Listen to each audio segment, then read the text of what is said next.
النهارده نازل مخصوص عشان اصور لكم انوار الكريسماس. ايه القمر ده؟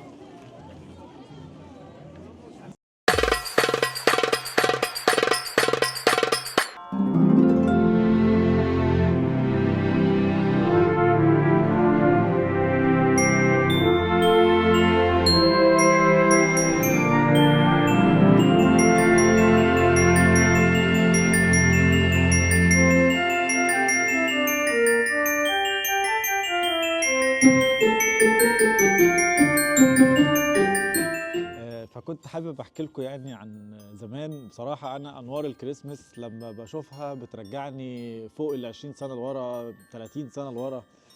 لما كنت صغير كان دايما بابايا الله يرحمه كان بيجيب بابا نويل. كان عندي اصلا انا من ضمن العابي الاساسيه كان في سلسله كده فاكرها لحد دلوقتي معموله بالخوص وعليها 3 بابا نويل. كان على ما اعتقد كان بابايا جايبها من الكويت، ما كانتش من مصر. كان فيها 3 بابا نويل كده، كل واحد بيعمل شكل غير التاني. فكانت دي حاجة أساسية عندي. وكمان كان عندنا طبعا لازم الزينة تتعلق. الزينة اللي هي كانت شجرة الكريسماس كانت بتتعمل من اللي هو الورق اللي بيلمع ده. كان دايما برضو أختي بتعلقها، كان بابا اللي بيشتري طبعا.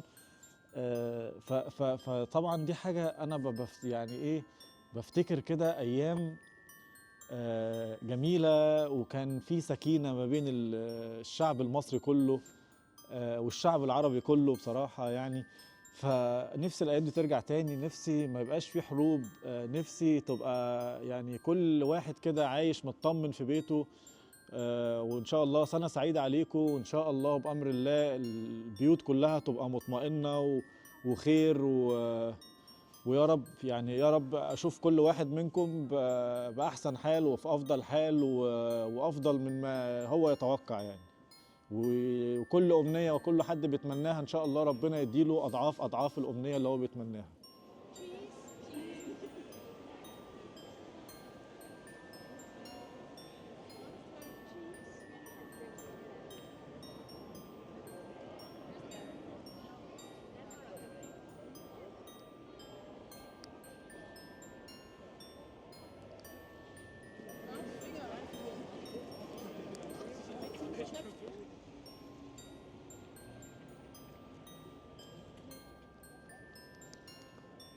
ماركت كريسماس ماركت يعني حاجه كده. بيبقى فيه مزيكا هنا، بيلعبوا فيه ناس بتلعب مزيكا هنا. تعالوا نشوف. في ناس بتولع شمع هنا تبع الكنيسه يعني. دي بتبيع ميداليات واشكال وحاجات. هنا هيبقى فيه مزيكا وغنى وهنا بقى دي الاكشاك اللي بقول لكم عليها. ده بيعمل تشيروس مثلا اللي هو بلح الشام. بيعمل بلح الشام بيبقى طعمه حلو قوي. ده بيعمل مشروب اللي هو بصراحه ما بحبوش خالص، اللي هو وده بيعمل برضه بلح الشام وفريتيلي. فريتيلي دي بتعمل بعجينه البطاطس. وده بيعمل عيش. ايه ده؟ هو بيعمل العربي ده ولا ايه؟ بيعمل عيش، بيعمل ورق عنب، محشي ورق عنب. و هالو. واسعاره حلوه، 10 فرنك. الاسعار مش غاليه خالص، جميله. ودول من اوكرانيا تقريبا. بيبيعوا ايه يا اختي؟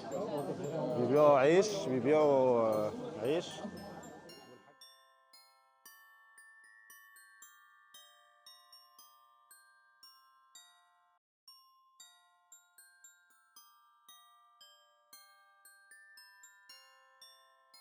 هنا بقى احنا في الكوبري بتاع لوتسيرن. صورته امبارح تقريبا. صورته امبارح وريته لكم من بعيد. هو هنا بقى من جوه، المنظر من جوه بصراحه حاجه تحفه جدا. انا نفسي بحب امشي بالعربيه من تحته. يعني ممكن انا الف مرتين 3 مرات يوميا بس عشان احس بكده حاجه غريبه بصراحه، تبقى حاجه جميله بالنسبه لي يعني، فببقى مبسوط جدا. هنا الكوبري هو الكوبري وهنا البحيره. المراكب بقى اللي راكنه في البحيره برضو مزينينها بالانوار. وانا بصراحه بحب الانوار دي اكتر، يعني بحب الانوار الكلاسيك بتاعت زمان دي اكتر بكتير من الاشكال الجديده. يعني بحب اللون ده اللي هو من وانا صغير كنت بشوفه في الافلام، زي فيلم هوم الون مثلا. فهي دي الاشكال اللي انا بحبها، اللي هو الكلاسيك خالص، مفيش اي لعب. يعني مثلا النجمه اللي فوق دي دي جديده. يعني مثلا انا ما بحبش اللي هو الخط النور ده، مش بحبه بصراحه. بحب اللي هو الكلاسيك بتاع زمان، شكله اشيك بكتير بصراحه.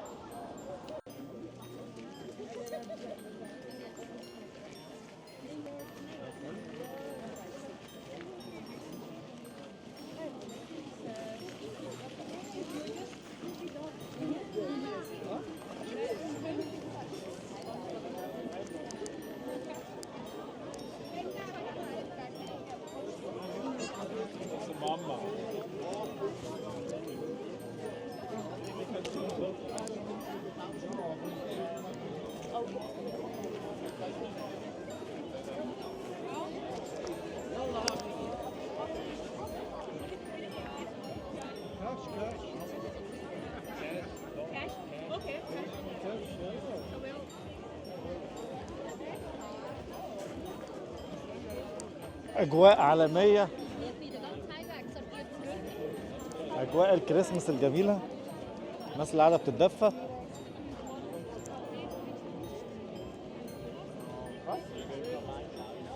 ده باربيكيو، ده بيشوي كفته باين او بيعمل كبده. ايه ده يا عم؟ إيه ده؟ بيعمل ايه ده؟ هو بيعمل حاجه على الفحم بس مش عارف ايه.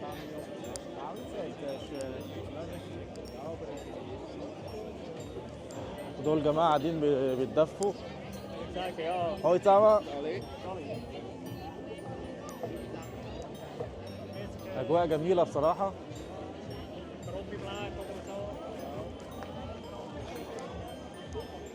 ودي حريقه تانية. حريقه خلاص يا معلم طفاها. دول معرفش بيعملوا ايه، بيبيعوا لبس باين. آه، حركاته وتكاته، شجر في كل حته، اوبن داي كده، بيبيعوا برضو حاجات. يعني الناس دي بصراحه يعني اول مره اشوفهم نشيطين قوي كده. و... لان غالبا الناس دي بتبقى من الساعه 6 في البيت. بس طبعا النهارده السبت، وغير ان النهارده السبت فطبعا دي اجواء كريسمس، ففي ناس ابتدت اجازات اوريدي من امبارح، وناس لسه زينا. يعني انا لسه ما ابتديتش الاجازه. بتاكلوا ايه يا جماعه؟ بتاكلوا ايه؟ بتعمل ايه يا خال؟ شاو. ده ايطالي، ده ايطالي من غير ما اشوف ده. ودي دفايه برضو بالفحم. في منها بالكهرباء، بس دي محطوط لها خشب. يعني دي محطوط خشب ومتولع. مساء الخير يا اختي. مساء الخير. مساء الخير يا جماعه. مساء الخير. محمود من مصر. وديسكو بيسا ده برضو بيفتح في اماكن كتير. وده ديكور ده جميل قوي، ديكور جميل جدا. شربات يا هانم، شربات يا استاذ. ودي بطاطس على الفحم. شجرة كريسماس هنا تانية. وبنات امارات زي الشربات. وسع بيه، وسع يا خالي. ايه القمر ده؟ ايه القمر ده؟ انا بحب الالوان دي، بحب الاضاءه دي يعني.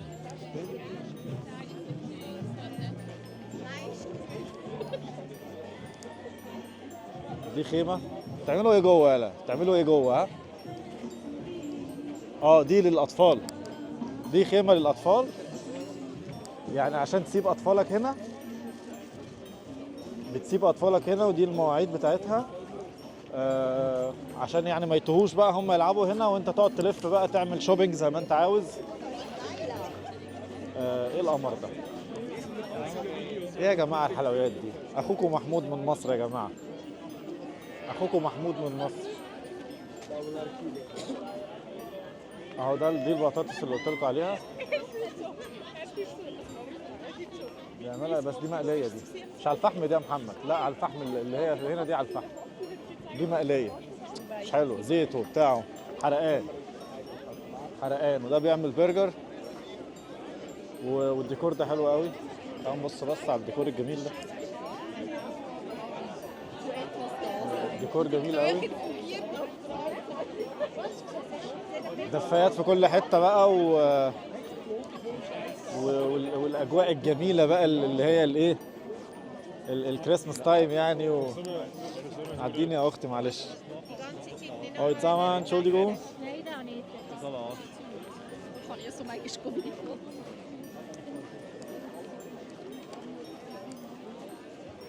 Pancake, Banda Pancake.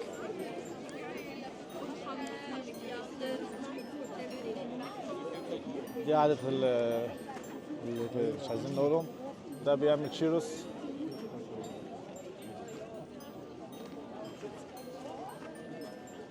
زي ما قلنا الشيروس اللي هو البلح الشام، تقلي وتشوي وهنا الماركت ده معمول على البحيرة على طول.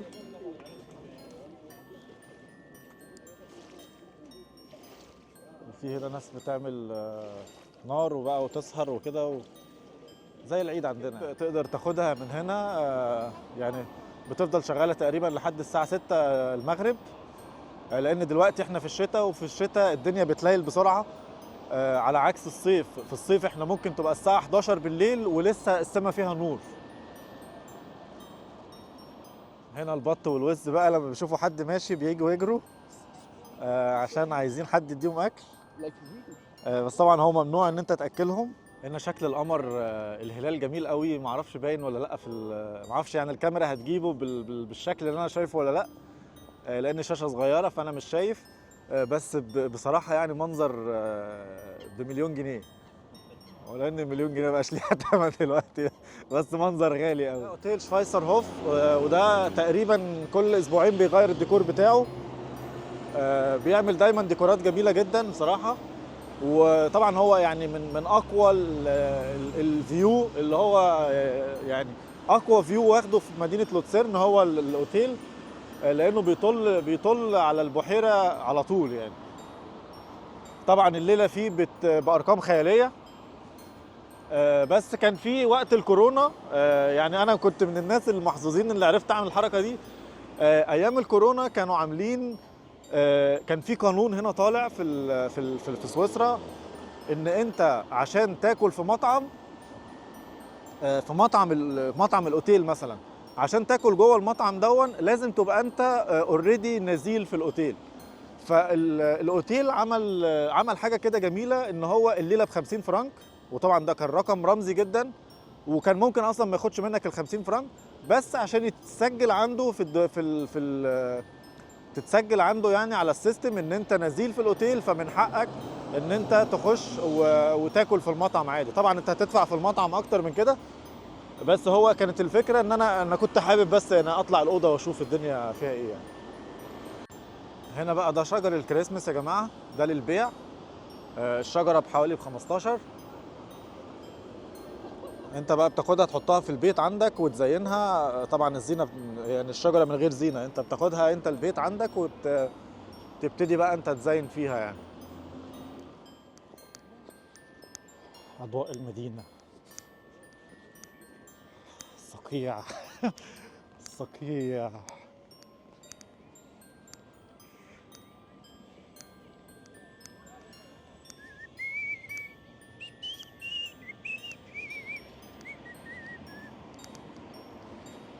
طبعا هو المفروض ممنوع الدخول في المكان ده بالليل يعني، عشان ده اصلا برايفت، مكان برايفت، بس انا لقيت ناس داخله بتستهبل يعني، فانا قلت بصراحه استهبل زيهم يعني. ده المفروض مكان لحجز البدلات بس يعني حسيت ان في صورة كويسة، في فيديو ممكن يطلع كويس من هنا. حاجة جميلة بصراحة. الناس مزينة المكان كويس جدا. البيت الصغنون دون. آه، هنا في الاولد تاون، لوتسيرن اولد تاون. والناس اللي ورايا دول البان عشان انا فاهم اللغة بتاعتهم، وعمالين بيتكلموا عليا، والموضوع موضوع جميل جدا.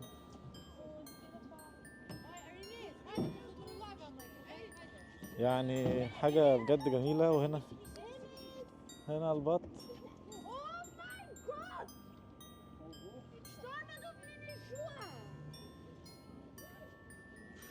وهنا النجمة اللي أنا بحبها. هنا بقى ده أشك ألوان بالنسبة لي. أنا بحب الأشكال دي، شكلها حلو جدا. يعني بصراحة ده أحلى شكل من الأشكال اللي موجودة في لوتسيرن هنا.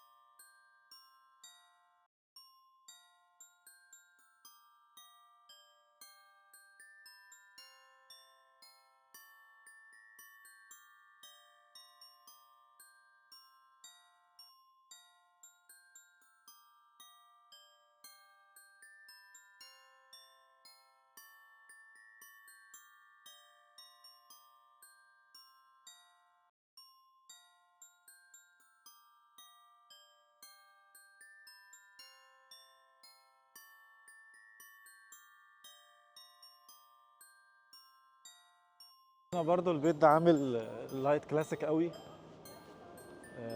شكله تحفة بصراحة، شكله جميل قوي.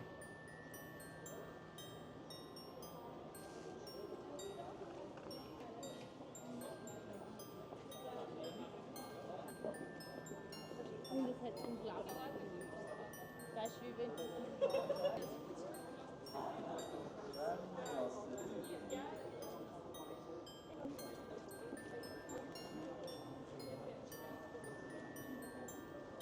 الشارع ده من يومين بس يا جماعة كان كله أبيض في أبيض. يعني كنت بمشي بدوس على تلج، بس تلج سايح دلوقتي. ف بتهيألي إن عندي فيديوهات وهو في تلج. هنا ده هنا محل بيبيع اللي تبع شركة رولكس. مش يعني هو مش المقر الرئيسي بتاع رولكس، ولكن هو يعني زي منفذ بيع يعني.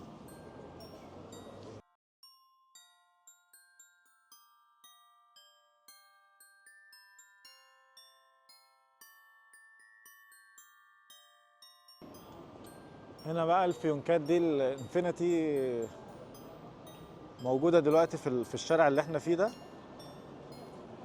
طبعا زي ما قلت لكم كل شارع وليه شكل، كل شارع وعاملين شكل معين.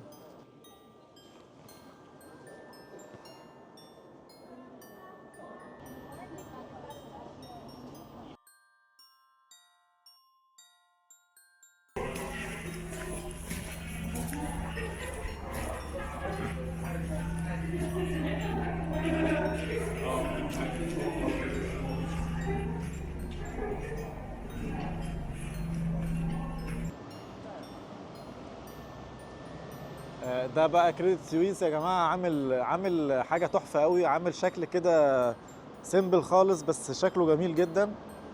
عامل المدخل بتاعه بطوق كده، بزينة جميلة. وجوه خالص هناك في شجرة، بس جوه طبعا هو قافل دلوقتي. ده تقريبا اغلى محل بيبيع ديكورات في لوتسيرن. فهو بيحتفل بالكريسماس بطريقته الخاصة، يعني بالديكورات بتاعته الجميلة بصراحة. في حاجات كتير قوي بيعرضوها بتعجبني، بس طبعا يعني حاجات غالية جدا، اسعاره غريبة بصراحة يعني. بس ده عايز له حلقة لوحده ده يعني.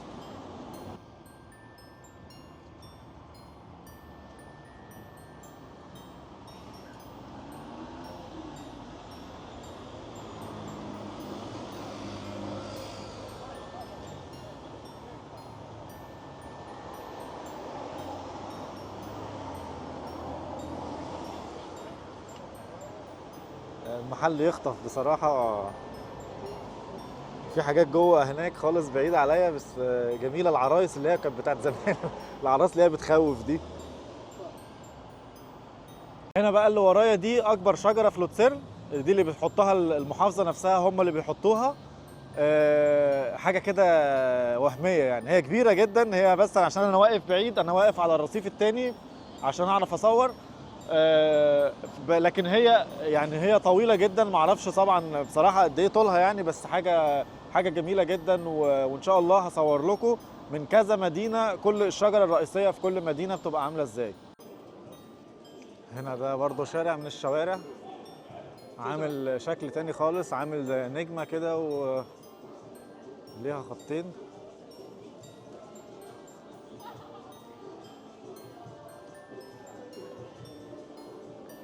طبعا هي لو هي واحدة بس هيبقى شكلها مش حلو، بس هما التكرار ورا بعض بيبقى شكله جميل جدا يعني.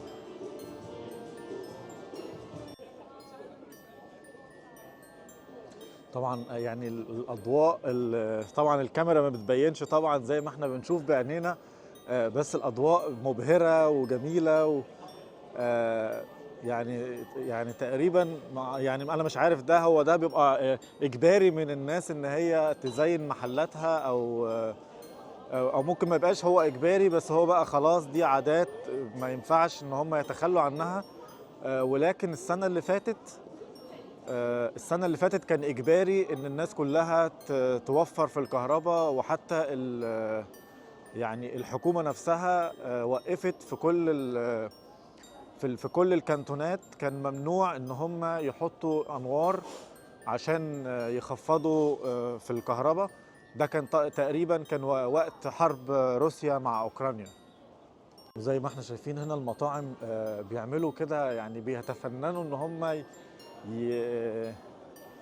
ينوروا كده الواجهات بتاعتهم والبيوت كمان، خاصة في بيوت الفلاحين بيعملوا حاجات بصراحة يعني حاجات جميلة جدا. يعني ممكن بتلاقي واحد عامل تحديد للبيت بتاعه كله، عامل تحديد بالإضاءة للبيت بتاعه لكل زوايا البيت، بيبقى شكلها خطير قوي يعني. إن شاء الله هنروح كده عند بيته ونصوره يعني.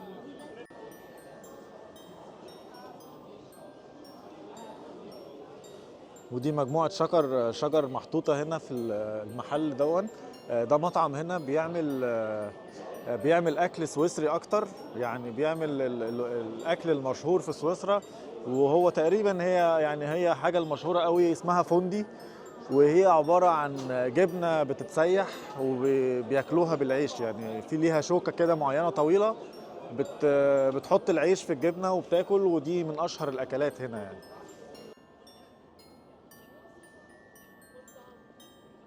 ده كابل بروكا، احنا عملنا له قبل كده الحلقة. ده الكوبري ده اللي هو اتحرق قبل كده. طبعا هنا دي حلويات الكريسماس، مش دايما بيعملوها بس في ايام الكريسماس.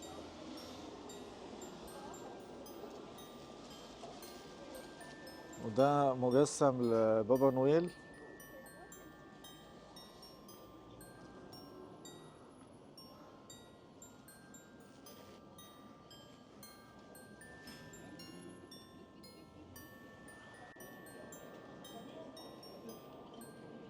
وجينا النهارده نوريكم ازاي مدينة زيورخ بتتزين في وقت الكريسماس.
ثانك يو فيري ماتش. عسل.